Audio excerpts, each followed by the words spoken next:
Here we go again. 12:30 on Monday. Welcome back to Eternity Shore. If you remember, we pulled the boat out because it seemed like both outdrives were leaking oil. We cannot determine that that's the case. So my mechanic came this morning, pressure tested both outdrives. I had previously drained the oil again. There's no water in the oil.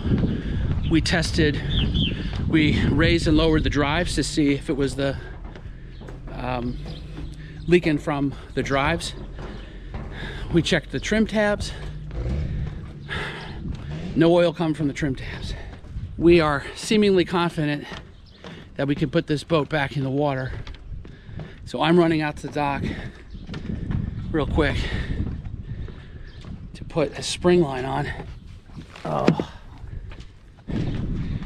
So, because I'm gonna have to dock this myself. The winds are starting to pick up.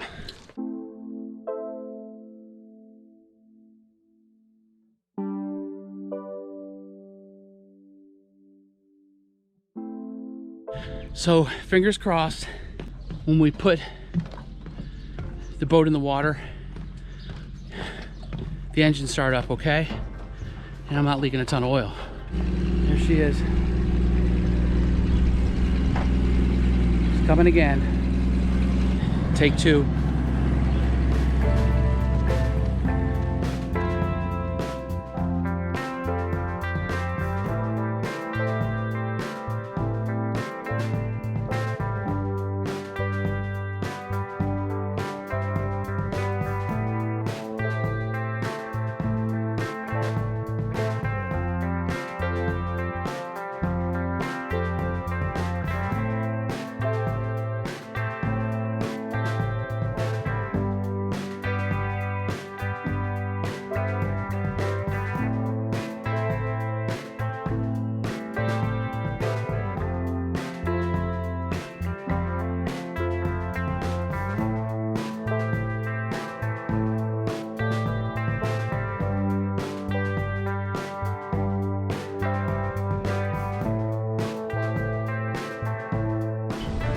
Wind's picking up.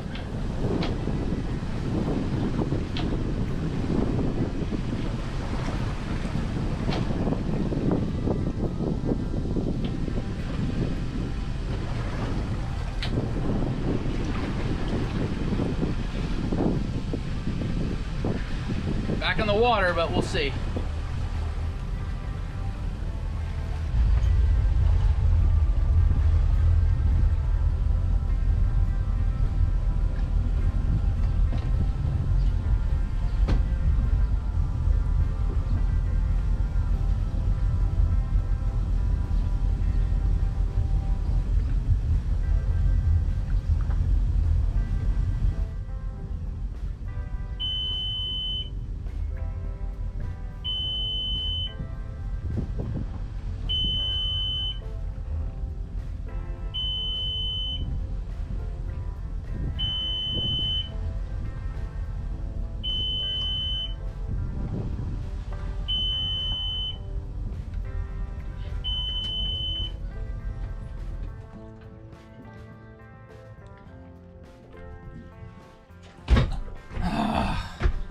This has been a crazy day.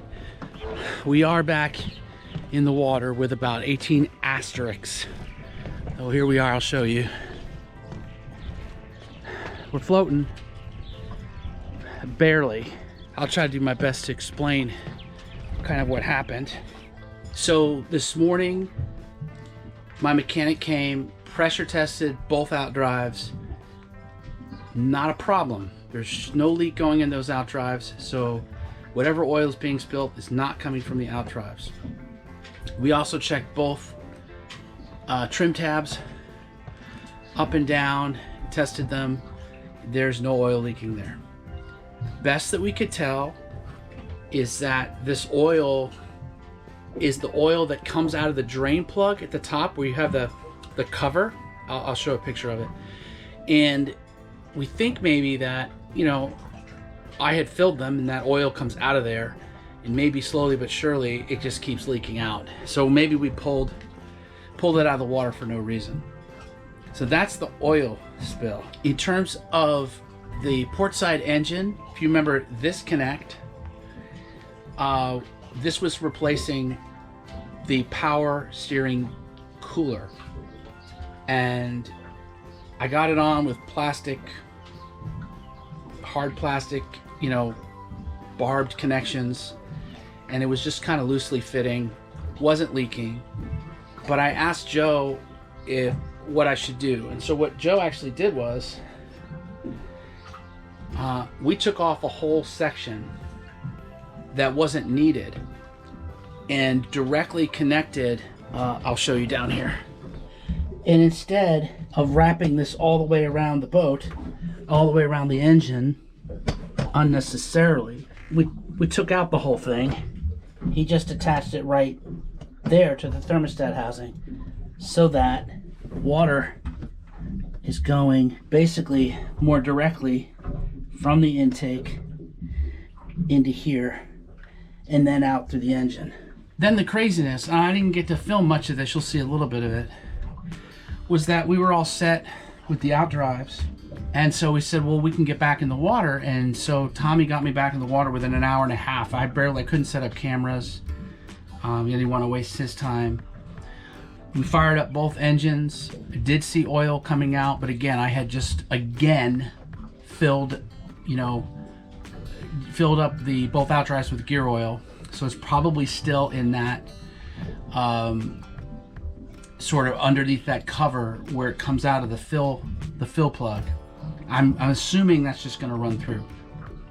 So then I'm by myself, and I'm okay, I'm going to put it into the slip, and I get 1 foot off on my dock when the alarm starts going off, and I think I have that recorded. I left the camera on by accident, and I think you'll hear the alarm going off. And what happened was the starboard engine was getting super hot. I assumed the problem was going to be a burnt impeller, but the water was not coming through here. The temperature of this engine was super, super hot. In fact, it's still hot now. It's been an hour and a half, and this is still warm. So I'm going to put a new impeller on, but I'm also going to take this hose here, and I'm going to fill this with water, the engine with water, just in case there isn't any getting to there, and just get it off to a good start. So let me see what happens. So this is the impeller that I had just put on that is fraying a little bit. You can see that. And I'm going to put the older one back on, which is fine. All right, I put a new impeller in, and I'm going to run water through the system to make sure there's water all the way through, because obviously it was burning dry. So I'm just going to turn the water on quick. You can take a look, see if there's a leak.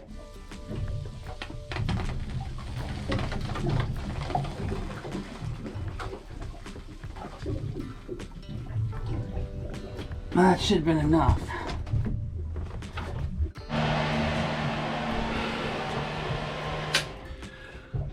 Okay, time to give that a shot. Hopefully this will not overheat.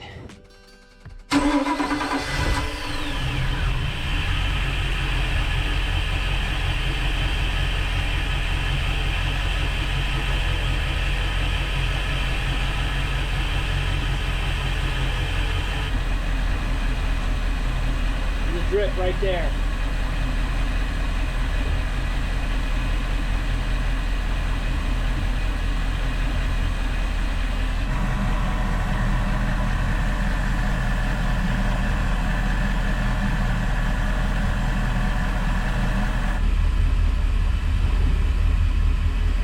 It's still okay.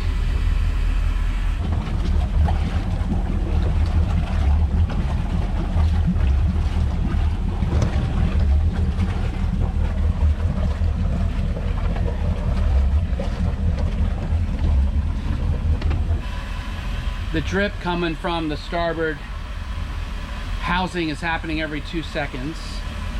I've had it on for 5 minutes. Engine's not overheating yet. By then I'm going to turn it off and we'll check the housing. Yeah, this is cold now, and it was way overheated before. But there is a drip coming from below there. You know, you'd like to be able to say, hey, we're good to go. We're in the water, we're ready for a trip. We're all good to go. I don't think we can say that. I'm assuming it's the housing itself. So maybe that caused the overheat because the amount that was leaking. I didn't think there was a lot leaking enough to cause an overheat, but maybe over time. Maybe it was sucking a little bit of air and the drip was just, I don't know, but it just really overheated when I came in here. So I don't think we're like ready to just kind of leave the dock for an overnight yet. So maybe I'll order that housing and I don't know, I replace the housing and then see if it trips. I think that's what I'm going to do. I did order one of those several years ago, so I might just get the same one because it worked fine. It's an aftermarket.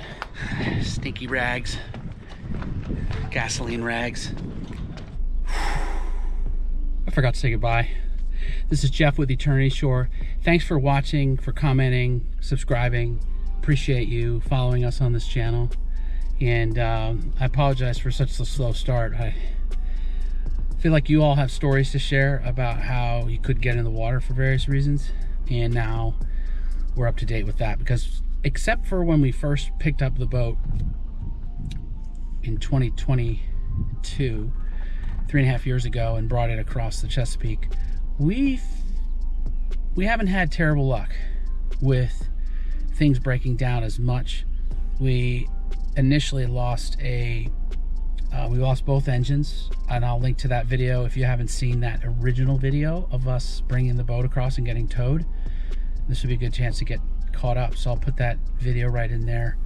And the bottom line was, one of the engines needed an alternator and the other one needed a electric fuel pump. So they both gave out. Okay, so I'm guessing the next video will be a shakedown cruise. I don't know if it's gonna be a cruise or not. Maybe we're just gonna do a circle right out here in the river. A shakedown circle, just because I don't have a lot of confidence right now. All right, ciao.